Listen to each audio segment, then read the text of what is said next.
Would you take a case of an AI? Like, if I did threaten a chat GPT, would you take an AI's case? That would be a fascinating either career building or career ending case. I mean, you'd go in the books either way, right? This is true. This is true.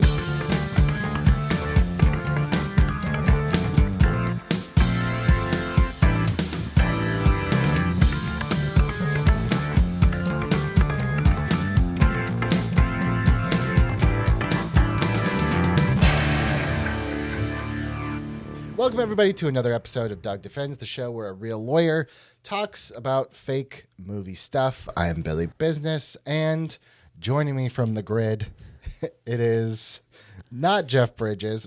You could, if with a wig, I think you, Doug Ridley, could pull off Jeff Bridges. I appreciate that. I kept watching that as we're prepping and wondering again why Kurt Russell and Jeff Bridges are never in the same movie together. They might be the same person. I'm pretty sure they're not. But having said that, it just they're such cool guys and they pull off that vibe so I mean, so well. It's pretty dope that like Jeff Bridges is like, I'll come back for the new Tron, but I'm gonna be in my jammies, and you're just gonna have to live with it. And they're like, okay, that's fair. Well, and what I was impressed with too, just watching it again for today, was how he basically is just the Big Lebowski in Tron. Yeah, but it totally fits with who he was as Kevin Flynn back in the day. Anyway, it's a lot of range. It's a lot of range. So we are talking obviously about 1982's Tron, but we're also talking about 2010's Tron Legacy. This is ahead of Tron Ares coming out, which has none of the same people in it except for Jeff Bridges. So yeah, he's the bridges between all three movies. Oh, I see what you did there. Yeah. That's intense. Wow. I mean, we went from Jeff Bridges all the way down to Jared Leto. So it's Jared Leto, if you're watching, we invite you to come on the show and defend yourself. I'm fine if you don't, though. So, okay, we talked about this a little bit before we went on the air. Yes. Well, we're not a review show. No. But if you want my 2 cents, Tron, I can totally appreciate visually how crazy that must have been at the time. Yes. How innovative the idea of getting sucked into a video game was at the time. To me, that one is like watching paint dry. It is like, oh my god. You and my wife. I was texting my son that yeah, I gotta prep for the show tomorrow. I'm watching Tron, and Connor said, "What is mom watching or reading or doing instead of watching that with you?" but crazy enough, I would think that the ones that would maybe tune out on that would be my kids, who are all young 20-somethings or late teens, and I think for them, I think they're far enough past it that there's a nostalgia factor for them. Yeah, it also helps that their dad has a full-size Tron arcade machine. This is my big flex for the show. And it is from the Disneyland Starcade.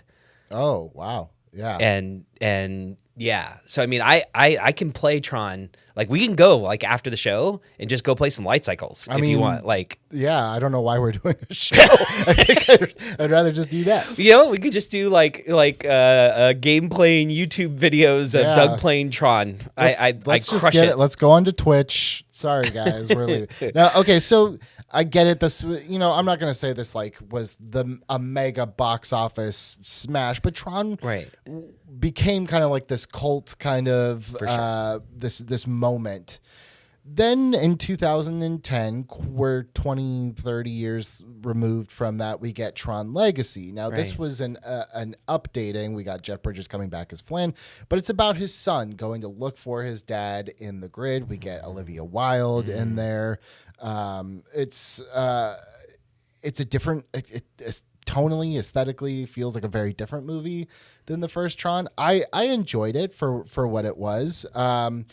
But that it did bring up its own kind of interesting things that we're going to talk about. So that's why we decided to do both. I don't know if one or the other necessarily warrants its own discussion, but well, it would warrant its own discussion because it's so groundbreaking. But yeah, if we were special effects, we'll bridge them both together.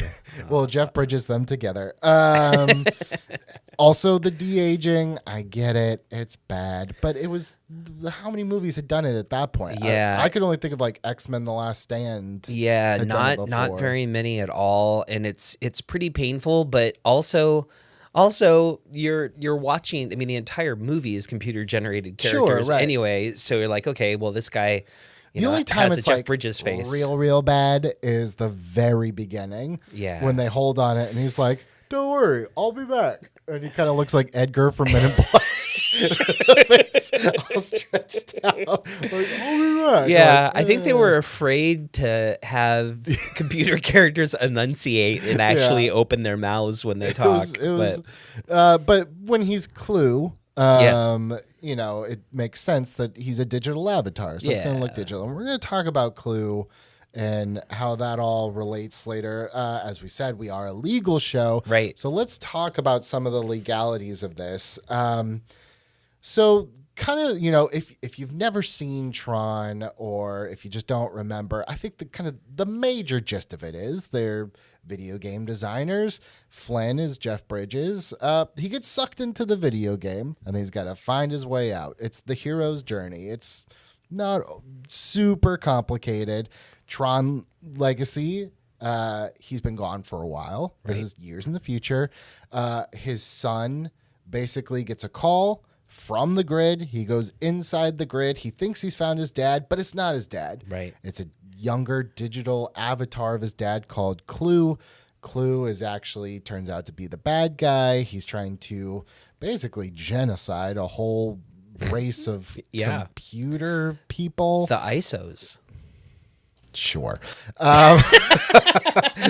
Well, and I think for legal discussion purposes, the only thing I would add to your description of the first Tron is that the MacGuffin of that movie ends up being the fact that the newest CEO of Encom has stolen all of Kevin Flynn's stuff. So, I as a lawyer, I found that interesting that his proof came off a dot matrix printer, and he was so excited about that. But he made all of these video games that we see depicted in the show. But remind me, he's an employee for Encom, right? He doesn't, or does he own it? It's Flynn. Well, he ends up not owning it, right? Because the guy stole his stuff. So let's talk about that because... let's talk about work for hire agreements. Yes, exactly. Who actually owned Tron? Because if he was working for the company, don't you usually, in those instances, they make you sign something that says, like, anything that you come up with while you work here is actually ours. And it depends on the contract. I mean, and you and I both have seen those kinds of contracts. Yes. He also was working on it late after hours on his own time, but on company computers and company resources. So the actual structure of Encom at that point is not as clear because it didn't seem to be as important. We know we have Dillinger, who's bad, and we know we have Flynn, who is the creative genius, and he's trying to get his company back. But is it his company or not? It's a little unclear. I think that what both the movies together definitely make clear, though, is once he gets the dot matrix printer proof. Look, it's priority 1 right on the dot matrix printer. It says it right there. I know. It was printed out from a computer. We have to be able to trust it. Then all of a sudden he becomes, the owner, CEO, all of a sudden acquires a tech company. I mean, this is one of those things where, and we run into this obviously all the time, where it's like, legally, this would probably be a very different story than like an entertaining story, because you want to root for Flynn. You want to, you're just as mad as he is that his stuff was stolen. Right. But I mean, every major entertainment company has successfully won lawsuits on the fact that if their employees are working on something else, they've signed agreements that say that everything that they do belongs to the company that they work for and all of that. So we're a whole lot more used to that these days. I don't know if it was just because 11-year-old Doug didn't really care about the corporate structure of NCOM, or whether it is. Wait a minute. Did 11-year-old Doug care about the corporate structure of any company at the point? Probably not. Yeah. Probably not. They probably cared about Disney, and that was about it. As you should. Right. No, right. So let's talk about a little bit about going into the grid, getting digitized, going into the grid. We still can't do that. I mean, God, why aren't we doing that? Why are they trying to do that instead of like create the singularity and make AI? Like, let's transport. I feel like they need AI to figure out how to pull it off. Well, and this was the precursor to all of that. I was surprised that this, 44-year-old movie is hitting on AI and some of these. It's almost like we were warned. Almost. So I don't think this really applies as much in the original Tron, but let's talk about Tron Legacy for a minute. Yeah. His son gets digitized and sent into the grid. Right. Would you call that a kidnapping? Would you call is it murder? Because you're kind of killing his physical body and only retaining a mental digital essence? Yeah. So, okay, let's assume that you were... The legalities of teleporter technology. Right. Got it. So let's assume that you were Sam's friend, right? Okay. Sam tells you, I'm going to this building. Right. I'll be back in like an hour. Right. He didn't do that, but let's say he did. Yeah. Never comes back. Right. You go. He's not there. You file a missing persons report. Yeah. Somehow you find out he's in the computer now. Right. Is that... It's a forcible taking against the will of a person. So yeah, hell yeah, it's kidnapping. Oh, so it's kidnapping. Yeah. Would as a former TA, would you say it's murdering because the body is gone? Well, that's where I think the legalities of transporter technology come into play, and whether it's Star Trek or whether it's Tron, what happens to what makes us who we are if we're destroyed completely? I mean, they actually go into a little bit of this and explain it in the first one. If they're completely destroyed and wiped out. It is the sentience part of it, the soul part of it, is how is that transported through the laser? And it almost makes the assumption that there's not anything like that going on. I mean, just thinking about Star Trek or Tron, right. We're just made up of ourselves, and that's the end of it. And put your brain back together, right? So you're all there, hopefully, except. What if Billy comes back and he's just not right anymore? He's just different now. We talked about this on the other episode, but this is why I would never do transporters because of Star Trek the motion picture, because I don't want to come back as like a half a puddle of goo. I'm sorry, I did one of those noises again that you hate. Hopefully I didn't blow out your speakers. As I'm editing this. But the Prestige kind of had their take on this using kind of like real physics where it's like transporting is nothing more than making a copy and destroying the original. Yeah. So in that sense, if that's what's happening, if he's just copying himself into the computer and destroying the original body, that's murder, no? Sure. Okay, good legal analysis. I mean, yeah, why not? Let's take it something that maybe helps us understand it more. Okay, right? That there are people now that have cloned their dogs. Sure, right? Thanks, Nathan Fielder. Right. So, if I just decide to clone my dog, I'm like, wow, new dog's just better. I'm axing the old dog. He's going out to the farm in the forest or whatever. Yeah. Then you've killed dog original OG dog, and now you have dog 2.0. Right. that is a pretty good analogy for what all of this is. So man, I'm also afraid of transporter technology for the same reasons that you are. Yeah. But X-Men actually in the comics recently did this whole storyline about how they were able to regenerate any mutant. And so it raises the exact same question. So if you've got a Professor Xavier digital backup, in the computer in Cerebro, and you plant it into a new mutantly grown body, is that the same person? I mean, this is the same question that we're asking about transporter technology. And gosh, I mean, I don't know. And they actually did that in that X-Men: The Last Stand. Didn't Yeah, they did. He puts his, okay, so at the very least, we can agree that it would be kidnapping. He's being forcibly taken. Yes, at a minimum, it's kidnapping. It might be might homicide be as well. Possibly. So we find out in Tron Legacy that it wasn't his dad that was trying to coax him into the grid. It was Clue. Right. He's trying to change the game, man. Who's trying to... he has the same look, obviously. Right. So let's ask this. Is Clue Flynn, like legally, would you say Clue, is he his own person? Is he Flynn's child? Right. Is he Flynn? Is he intellectual property? Yeah. Because depending on what he's classified as, like you couldn't charge an intellectual property with kidnapping. No, you couldn't. You'd probably have to go with actual Flynn for creating something that was dangerous that ended up kidnapping his son, right? Right. I mean, it's creating a dangerous object. It's creating the Ford Pinto. We've used that example before. Sorry, Ford. You can still sponsor us if you want. No. Well, I mean, we'll take that Ford money. That's no problem at all.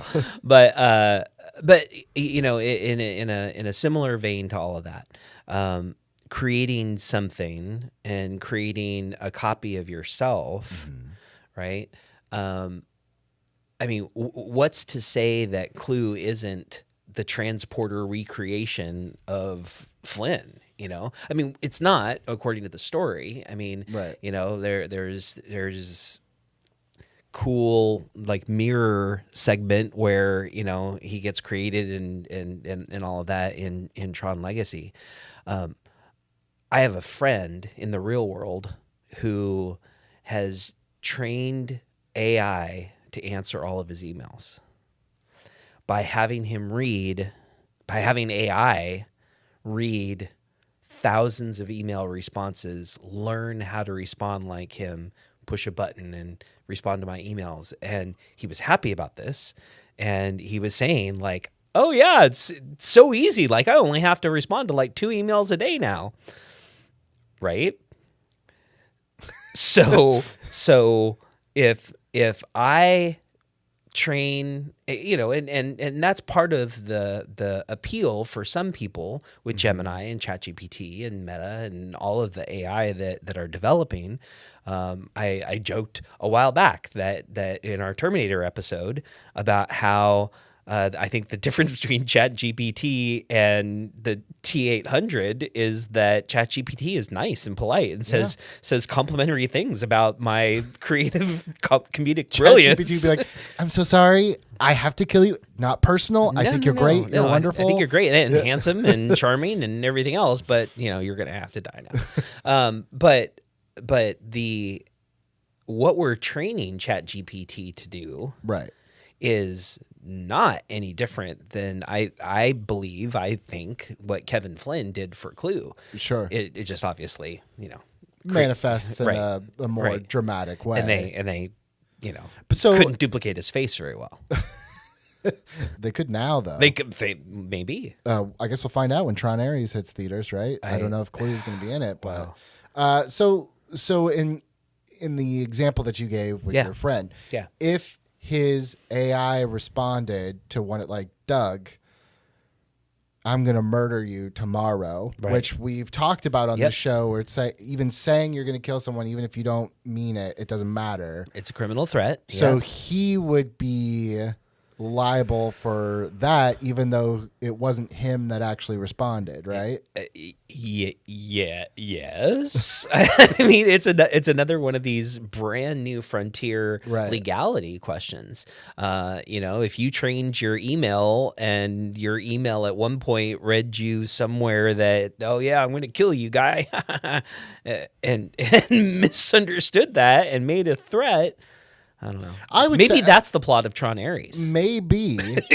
But I would think probably more realistically, it's like you train your AI and maybe it accidentally gives away insider information. Right. That type of stuff, breaking an NDA, which to a lesser extent, I will say, obviously it's not breaking an NDA. In wrestling, there was a wrestler who was coming back. It was going to be a big surprise. And someone speculated online, like, when is the merchandise for this wrestler going to be out? And a chat bot for WWE said, don't worry, we'll have tons of her merchandise available after her debut. And they blew it a week early. Oh, wow. So that's my point being, like, I do think in this instance, like, a chat bot could easily give away NDA information, which would leave possibly your friend liable, which leaves Flynn liable for everything that Clue does in this movie, including kidnapping his son. There's some real basic concepts in evidence that we take for granted. Yeah. If you send me an email and I take your email and I submit it into evidence in court, no one says, well, how do we know for sure that it's your email? I mean, juries assume that it's going to be a correct email. Judges will assume that. I can send emails as proof. Obviously, there have been instances where that's been faked or changed or whatever. I mean, a good Microsoft Word edit can change an email around and make it a problem. But if now all of a sudden we're empowering an AI to answer email or empowering AI to write a letter or to create evidence or do all of those things, then now we're entering into a space that you can't trust evidence anymore. And we're kind of already there with deep fake videos and audios and all of that. I mean, we shouldn't trust anything, but I don't know how we solve for that in this new world where we're teaching our AI to do stuff for us like they did in Tron.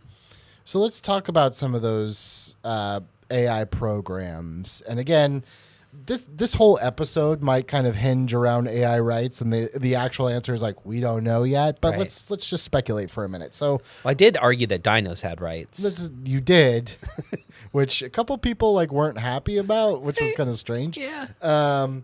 So the games are barbaric in the sense of kind of like the Roman gladiators, right? Yeah. And because it's a movie and because we need a way to show this, especially in 1982 where we don't have technology like we do today, but it's like you had to have a human actor that embodies the kind of emotional range of what a AI program would be. So we get to see that's fear, for the gram. Yeah. We get to see fear and dread at the games from these programs. Yeah. Would you consider what's happening here? Maybe slavery is too big of a word, but I can't think of an equivalent. Yeah. This is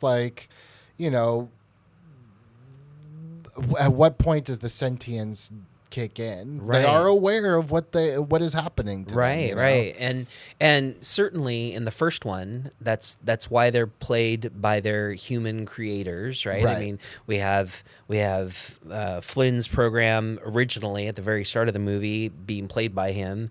We have Alan's program being Tron looks like Alan. Mm-hmm. So I think because they get us to care about these computer blips and chips and bots and ISOs and whatever, I think we're expected to grant them sentience and rights and things along those lines. I remember from the first movie, this was probably when you fell asleep, but there was an actuarial program who was saying, I don't belong in the games. I figure out actuarial tables for my user. I don't know how to do light cycles or anything like that. And but they definitely seem to be designed to have emotions, to have sympathy, to have sentience. And so maybe we just decide that we're just going to grant them that for purposes of the discussion. At the end of the day, this goes back to the T800. This goes back to all the AI conversations that we've had. What creates sentience? What creates a set of rights for an individual? And thankfully, we haven't had cases yet that have. But even if we decided, okay, sentience, they are beings. The grid is kind of out of our jurisdiction, right? If that's the way they do things there, is there any because we do know at the end of Tron Legacy, and presumably what Tron Ares is all built around is them escaping from the grid coming to our world. Right. So do you almost have to treat them as sentient beings in a different, like it's the same as like a refugee almost? Yeah, or a foreign dignitary or a diplomat or something along those lines. I mean, we don't know exactly what we're going to see in Ares. It frustrated the heck out of me to hear the plot line, because that was the whole point of Tron Legacy, was that we were trying to stop them from coming over, and stupid Dillinger kid is, I guess, now inviting them over, to take over the world. It's Jared Leto's fault. Just blame everything on him. Jared Leto. Jared Leto. But yeah, I would think that okay, so here's another question, because we're talking about AI rights essentially. So we just established that I can't say I'm going to kill you, right? Whether I mean it or not, right? Can I tell that to an AI? Can I go on ChatGPT and be like, I really want to kill you and I'm going to try to find a way to do it? Am I held liable? Did they have... Not on ChatGPT, no, because we haven't granted ChatGPT sentience and that level of rights, or any of the other recording AIs. I'm just using ChatGPT as an example because that's the most interactive one that we use right now. But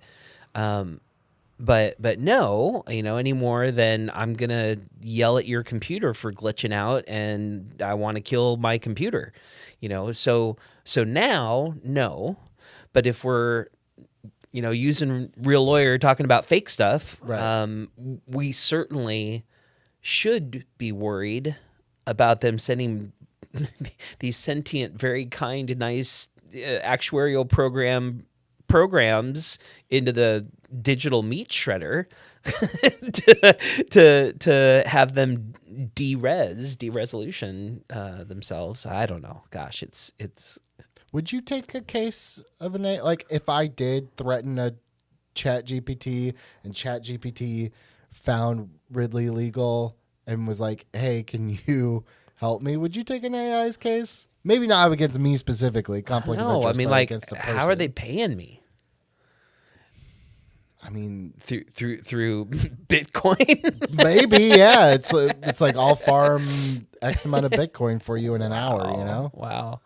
That would be a fascinating either career building or career ending case. I mean, you'd go in the books either way, right? This is true. All right. So let's talk about Flynn for a minute here. He kind of has created this entire digital world, this digital ecosystem.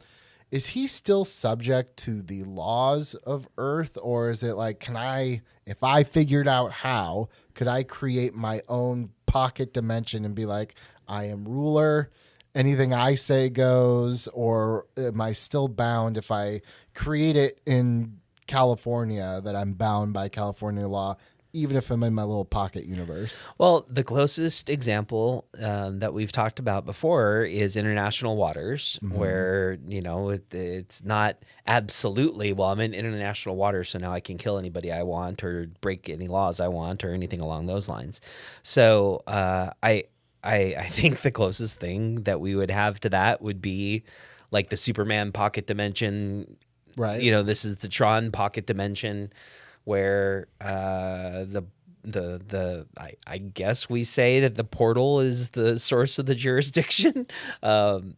I think we could. I think we could argue that. I mean, if Flynn goes in to the grid and starts committing murders all over the place, I think we would want to hold him liable for that. But wait a minute, that has to. There almost has to be the assumption that it's like if we deem these programs as sentient beings, then he's committing murder. Right.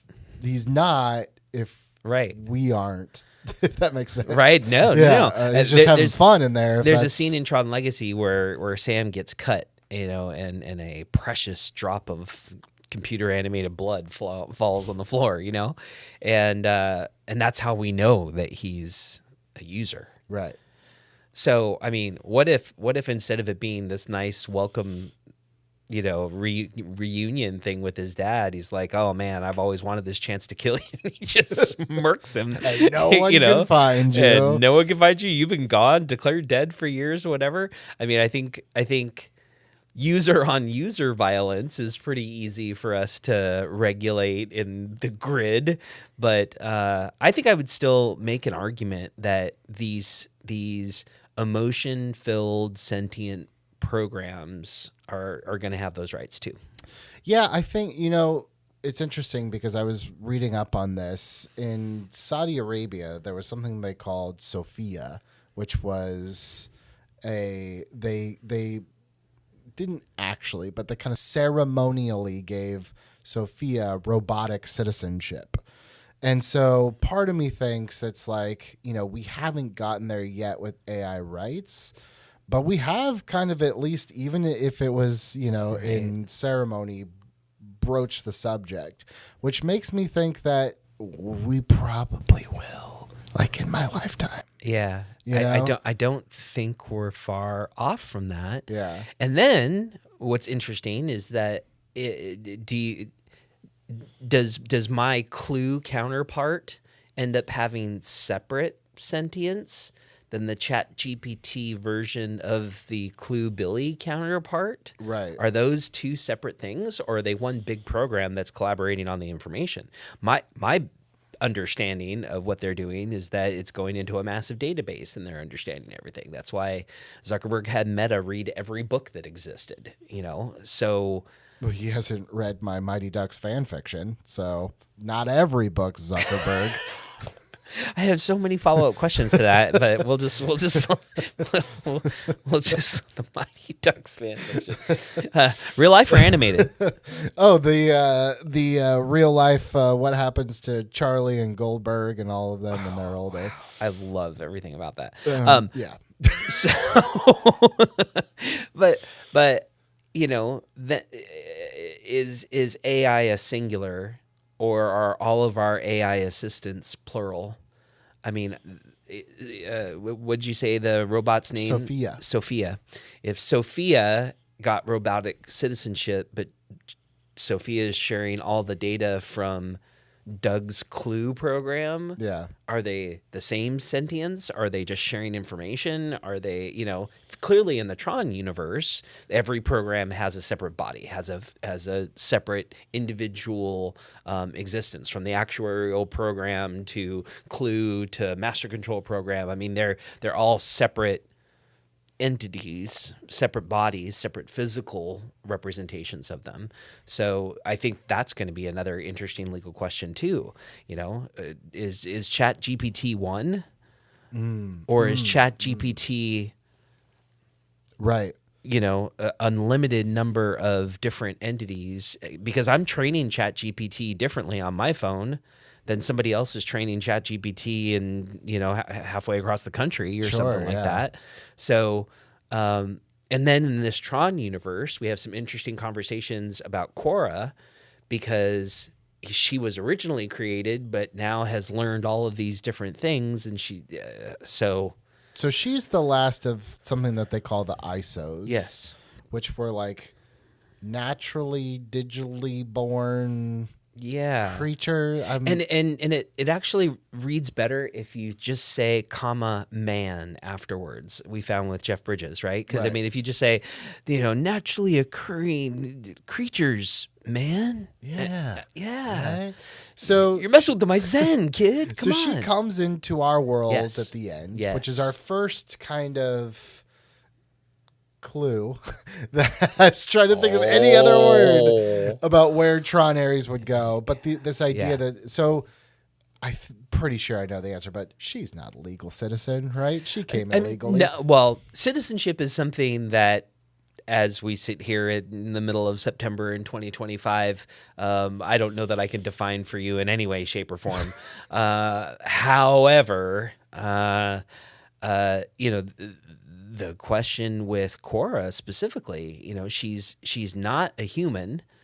So when she comes in, if she breaks her finger, does it crumble off in like the digital little cube things, or does she bleed now? I mean, all of those questions is what I was expecting to have answered in Tron Ares, and I think they're just gonna gloss right over it. She's too busy. Olivia Wilde, come back, Olivia Wilde. There's still time. They're still working on it in post. Just insert yourself digitally into the film.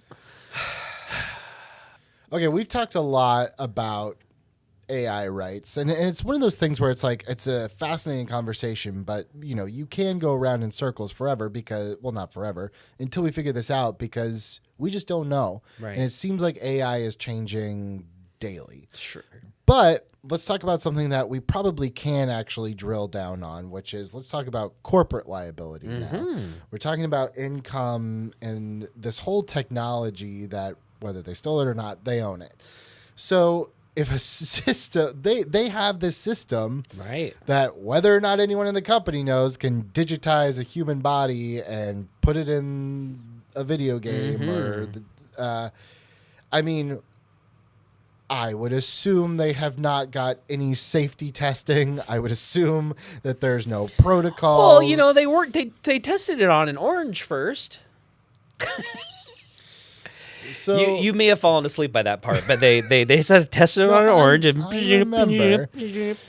Yeah, and who would think like, ooh, I want to go after that orange, I'm next.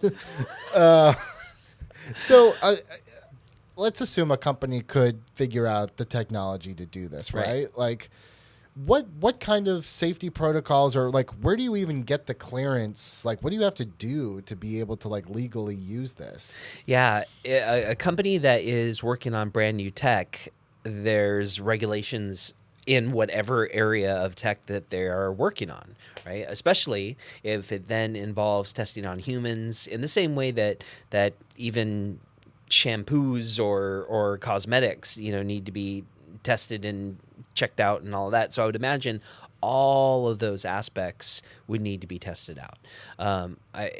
Any more than us doing a flying car or a flying drone or something along those lines. But here's the thing. You talk about shampoo and cosmetics. Like, obviously there's guidelines set forth. I can't imagine there's guidelines sitting around right now for putting your body into a computer. Like, or are there? Maybe. But like, at a certain point, the idea and the technological advancement is going to have to be past whatever guidelines you have in terms of safety, right? Like, I guess I'm just thinking, like, if I'm Incom's corporate lawyer, I'm going to be like, well, what did you want us to do? It's not like, it's not like you could have a whole bunch of rules about this. Right. If I'm representing Incom, I'm going to say, point to me at what regulation said I couldn't zap an orange and move it over there, and then also zap Billy and move Billy over there. What is the regulation that you're accusing the company of violating? Oh, well, it's dangerous. Cool. What's the law that was broken? What's the regulation that we didn't follow correctly? Because if there's not regulation about it, well, then we're in the clear unless we've broken a rule. And that would be how Encom's attorney would defend Encom, is tell me what rule was broken. So what if Sam wasn't digitized? What if he was just sliced up into 55 pieces on the floor and it didn't work, but there were no regulations on this? Well, then I think that's a workplace incident and a workplace accident. Okay. You said for Sam. That wasn't a workplace. Let's say back in '82 with the original one, right? And all of a sudden, they walk in and they find little tiny square pieces of him all over the floor, right?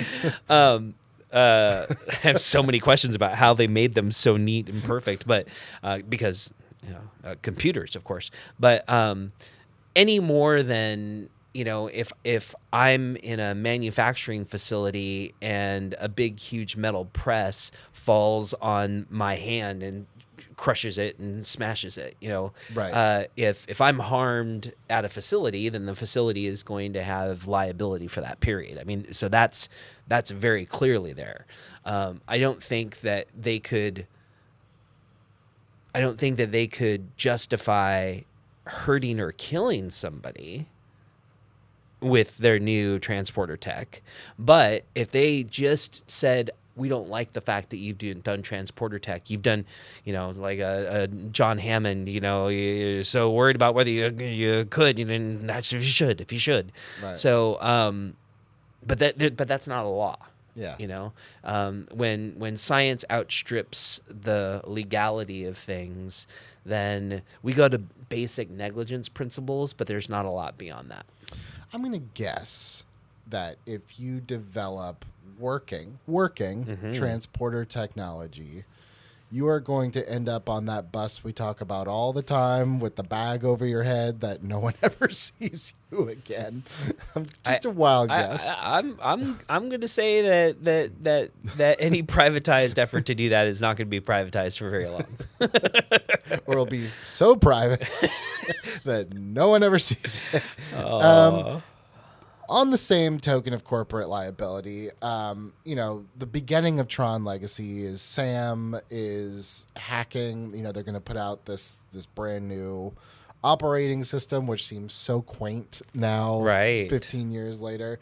But what's kind of the difference between, would you call that corporate trespassing and kind of hacking? Right. Would you call that whistleblowing? And at what point is whistleblowing no longer defensible and now you've moved into you did something wrong when you did that? Well, we go into what he was trying to do. The company itself was trying to launch a new operating system. Right. So let's say it's Windows 10, right? And Windows 2010, when this movie came out, is the new operating system, and the company's poised to make billions of dollars because everyone adopts their operating system. I mean, this is no different than Microsoft, right? Now, what Sam essentially did was release it for free, and put it out into the world for free. So, and we do know also that Sam does own a majority share of Encom. Right. So the legalities of what Sam did is all of the other shareholders of Encom would have a derivative shareholder lawsuit against him for depriving them of the value of their shares, because now the company's not going to make billions of dollars on Windows 10. Yeah. And so that would be the legal problem that he would have, whether he owns all the company or not. Similar, we've had conversations about, what Bruce Wayne does to Wayne Enterprises. He owns Wayne Enterprises 100%, allegedly, accordingly. Sometimes. I mean, I guess it depends on which universe we're in and Dark comic Knight book Rises. and all of those things. But, when he does something that affects Wayne Enterprises, the tiny little minority shareholders even have a voice. If I own one share of Disney stock and I think Disney, is devaluing their property by putting out Tron Ares, I could file a lawsuit against Disney for devaluing my one share of stock. So why don't people? Because it's Disney and they're cool. All the people that complain. I love it when you take a breath like that and you're just like, Doug, that's not what I was looking for there. You have the same look on your face each time. How many, I'm not going to call them trolls, but how many trolls since Avengers Endgame have said, go woke, go broke with Disney? It's like, all right, put your money where your mouth is. Buy some stock and sue then. Why don't they? Right. No? Why don't they? I mean, could they? Yeah. And Disney has a fleet of lawyers that would squash them like bugs. But they could if they could. Yeah. Okay. I mean, we've said before, you can sue somebody for anything. I could sue Disney for messing up a property that I for them not putting Olivia Wilde in Tron Ares like I wanted them to. They should. There's still time. I'll go in on that with there's you still if you time. want. Let's go. Okay, so What if they just use the same digital technology from 2010 and just put Olivia Wilde's face over Jared Leto's the whole time? Okay, even though you said something ridiculously stupid, it actually made me think of something. That's Okay, right. Olivia Wilde, yeah. let's say, I mean, they absolutely could digitally replace Jared Leto with Olivia Wilde. Right. Like, it might take a couple months, but they could absolutely do it. Right. Because deepfake technology has gotten so crazy. Yes. And, I think that's kind of the whole ecosystem of Tron, at least up to this point, is like your avatar in there, clues and Trons are essentially deep fakes of you. Flynn probably not so much because he created, but let's say like Alan, could he sue for identity fraud that Tron is essentially him even though it's not him? So my response is going to start with an actually. Okay. But I think we could reframe the hypothetical to make this work. So Okay. the actually part of it is, well, Alan wrote Tron. Oh, yes. So you're right. let's assume for a second, though, that income employee number 12 Okay. has a program that they worked on and it looks like them. Sure. Right? Or, or Flynn designs a program to look like Sam because he misses his kid, or something along those lines, right? Sure. Misappropriation of a likeness like that. And again, right now, it's so hard for us to deal with that. It depends on whether there's commercial gain involved with it. Going back, to your favorite movie, Back to the Future 2, there was lawsuits involved because Crispin Glover, Right. His likeness was used without his permission.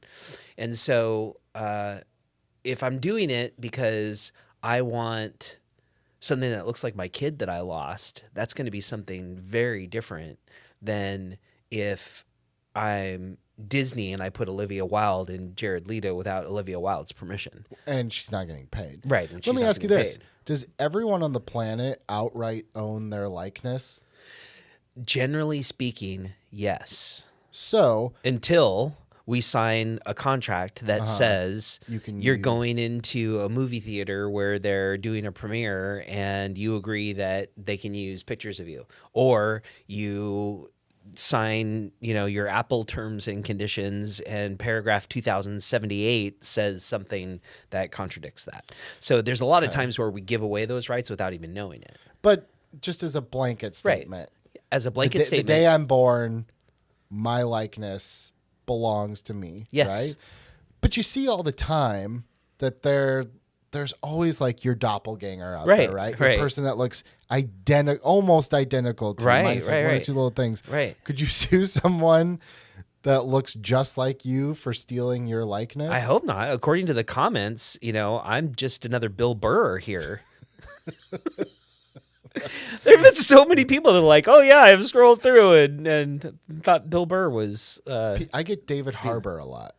Oh. Yeah. All right. Could I sue David Harbour for stealing my likeness? Sure you could. Let's do it. Would I win? No. Okay. Let's get to some fan questions. All right, this one comes from Jim. We talked about this a little bit, but let's maybe expand a little bit more. If Flynn created Clue, can Flynn be charged with negligence for Clue's crimes? I guess Clue's crimes at this point, the only concrete one we can get is kidnapping. True. But if we are going to assume that Clue is responsible for crimes, that means he's sentient, which means they're all sentient, which means he's also kind of committed genocide inside the grid. Yeah. And I think at the very end of Tron Legacy, that is part of what Flynn apologizes for, and it's kind of the climax of the movie where he reabsorbs Clue and says, I'm sorry, like I taught you wrong. Yeah. You only believed that perfection was the answer because I believed perfection was the answer and I taught it to you. So Flynn accepts that responsibility for himself and therefore also has to accept responsibility for the genocide of the ISOs and all of the other bad stuff. And gosh, if they didn't stop the invasion, can you imagine the amount of liability for NCOM and for Kevin Flynn for creating a chat GPT that actually did some bad stuff and went into the world and with digital robots? And sounds like that's what we're in for with the new one. I mean, it's just about that. And I'll be very interested to see the parallels between T-800s and Cyberdyne and what NCOM ends up doing. Because all of a sudden, I mean, can you even imagine Arnold Schwarzenegger on a light cycle? Oh, my God. Get out of here now. I've got to make a right-hand turn. I'm so glad that happened the way I expected. All right. This might be one of my favorite fan questions ever. Oh, my gosh. Yeah. Okay. So this one comes from Carla. If Quorra is half code, does she only owe half her taxes?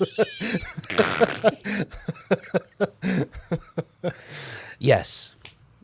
That's my legal advice. You can't pay half taxes. Yeah. I mean, if she's only half a person, then she shouldn't have to pay the same as a whole person. I mean, that's ridiculous. How do you claim that? I don't know.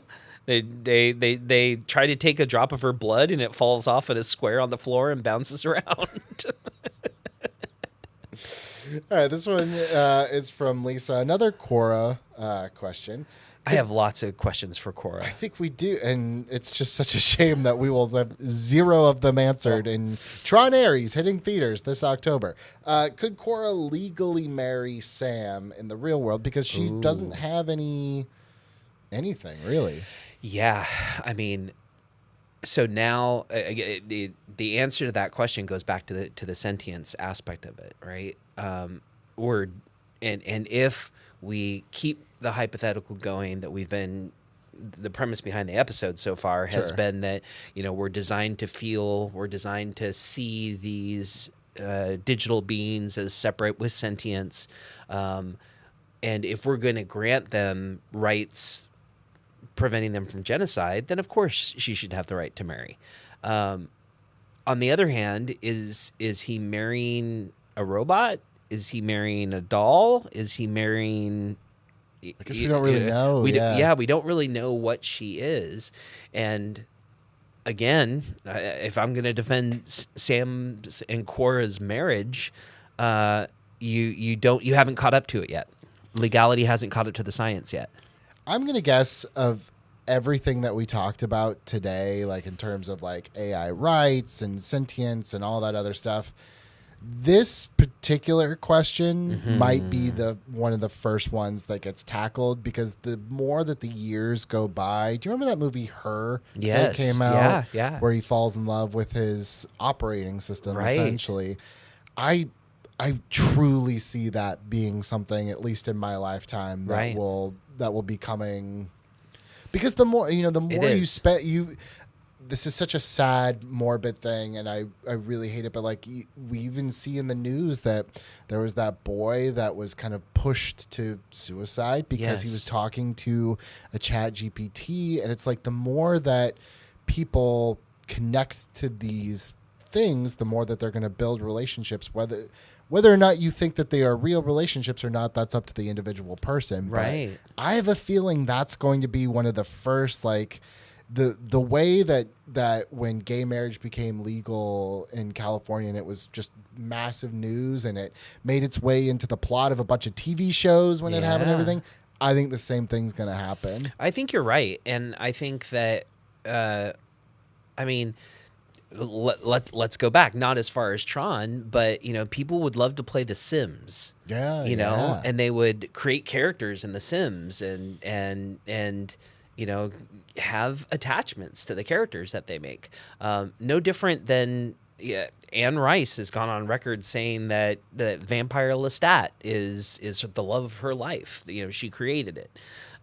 So I think as we're forming these attachments to creations, right now it's just digital creations. But you saw how happy I was at one of our first episodes. I was like, ChatGPT told me that I was clever and funny and that the show would do great. And look, it's clearly true. Clearly. Sorry, Rory, you might have to move over for Doug's digital love. No. So, yeah, let's get to the speed round here at Okay. the end. There's not a whole lot here, but just, since we brought it up, Yeah. let's talk about just the company of income. Yeah. Would you be an income lawyer and defend them? Should any of this come to light? Yeah, and I think the answer is yes. And I think some of that is the kid that loved playing Tron when I was young, and now I could work for the company that made Tron. And then there's all of these different, very interesting, like right on the frontier of science and legality and everything else that I would find really interesting. Okay, what about Sam Flynn? Sam. Okay, So he was the one that released the the operating system for free. Also, if we're assuming that all these things have sentience, he did kind of kill a whole bunch of robot AI thingies. So he did. I would argue almost all of those are self-defense. Sure. So because he's the good guy and he's just trying to get away. A couple of the light cycles might have been intentional, but there's that. I think that the defense of Sam for leaking NCOM's new operating system is actually the twist that Dillinger put on it in the boardroom. He almost immediately pivoted and said, yeah, change the press release, tell him that it's a PR, we wanted to give this to the world, and that Sam Flynn had the idea, and we made an 11th hour decision to give it away for free. And aren't we great humanitarians? And have it be it. I mean, we used to have to pay for the new PC operating system software. Yeah. Now it's just an upload and we're done. But in 2010, we were paying for it. So I would just argue that it actually bettered the company if I had to defend Sam Flynn. What about Clue? So Clue, again, he's someone that has kidnapped. He is potentially, well, not potentially, he is doing a kind of a genocide on this race of AI ISOs. Right. But he is merely programmed to do what he's told to do. Would you defend Clue if Clue had to answer for everything he does? I want to just say no because Clue's bad. But if we take a look, especially with the way the Tron Legacy ends, with Flynn apologizing and embracing him, and you only did what you were programmed to do. Obviously, Clue did some horrible, awful things. The genocide that he commits against the ISOs, horrible. But then again, did he view them as people or not? And my goodness, I can't believe that just came out of my mouth, because, I mean, some horrible, awful things are happening right now in the world because of that, and have happened historically throughout time because we haven't seen people as others, that deserve those rights. Yeah. I think there's also some, in the same way that Flynn programmed Clue in such a way for him to think the way he did. A lot of my clients have mental health issues where they don't see the world the same way that you and I do. And a lot of times my job is to explain why they're thinking the way they're thinking. There's voices in their head. They have a chemical imbalance. They have all of these different things. So I think I'm going to challenge myself and say that I would take on Clue because of all that, because I think that there's something interesting about the programming and the analysis of people who might have a mental illness that make them think. We use the phrase "their wires are crossed." That might be literal here. It very well, very well could be. On that same vein, we didn't really talk about this that much, but Rinsler, who is kind of the muscle in Tron Legacy, we find out is a corrupted, programmed Tron. Right. Would you take Tron / Rinsler? Well, Tron answering for what Rinsler had done. Well, Yes, because then I would just blame Clue for all of it, and I'd throw Clue squarely under the bus. So, which I think Tron would be more than happy to for sure, roll over. actually, literally do. I mean, at the end there, and that's the interesting thing too. I would want to know more about what happened during the cutscene, right? I mean, we think that and Flynn thinks that Clue killed Tron, but what was the crunching and what actually happened? And I don't know that we actually got a scene that really kind of explained that. And then the rehabilitation of him and all of those things. Those are the questions that, as the lawyer for Tron/Rinsler, I would want to dig deep into so that I had the answers. Okay, last but certainly not least, Big Lebowski Flynn. All of this, in one way or another, is because of him. Yeah. So he, whether or not we hold Clue accountable for what he's done, it's ultimately all comes back to him. Are you taking Lebowski Flynn's case? 100%. There is something that I really, really like about his intentions, about the fact that he believed that this was a way to end disease. He's and thankfully he's not even a mad scientist, right? I mean, he actually successfully created this space in this universe, and I think it's fascinating. And then, as he learns and he becomes more zen and more Lebowski in his handling of things, I feel like he would teach us how to be better people with his digital Tron Zen Lebowski-ness. Worth all of the bad stuff that comes with that? Yeah, well, I mean, and all of the good stuff that he created because of that. And true, I mean, there's bad stuff that ended up happening, and I think he does have to answer for the genocide of the ISOs. I think he does have to answer for that. And what would you recommend? I think it's an explanation of I programmed something to do something very specific. And there was a glitch in the matrix. Would you recommend jail time? I don't think you could. If we are deciding that these are sentient beings, I don't think you can just wave off a genocide with an oopsie. Well. No, I would argue you can't wave off a genocide with an oopsie. And all of my answers that I'm thinking of that are funny and sarcastic, at the end of the day, yeah, he would have to be held responsible, and he would end up being in prison for life. I mean, truly, if all of those things came together, when something like that happens and it's an accident and it's accidental, then there's more mitigation that we can argue. And then I would argue to the judge that, hey, we really didn't think that this was going to end up happening this way. This is more of an accident. It's no not like intentions. It's not like, it's not like he told Clue, hey, if you ever find, rogue programs, go and wipe them all out. To which me as the DA, I'm going to say, isn't he just you? Isn't this you? Right. Right. And that entanglement there, and especially the way the movie wraps up, is that he is just him, and that's how he solves the problem at the end. So fascinated to see all of the horrible consequences of a Clue Flynn hybrid singularity going on, and why he allowed Jared Leto to put on the red. That's the worst consequence of all of this. If there's one takeaway from today, it's, look, if you mess with technology, if you mess with the way the world is, you're going to end up with Jared Leto, and there's nothing you can do about it. It's proved.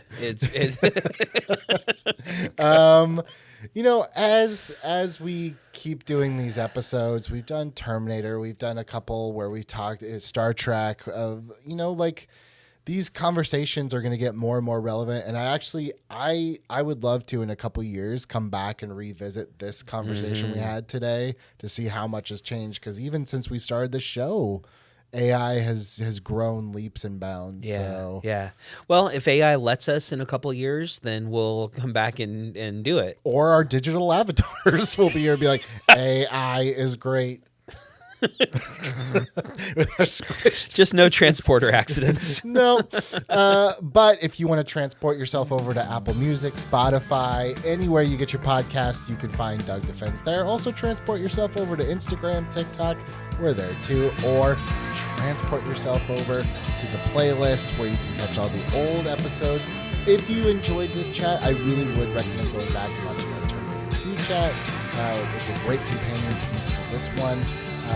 Doug, you're the best. Don't get digital, please. Okay. Stay. All right. I'll just stay cool, man. Stay cool, man. You stay cool too, and we will see you guys next time.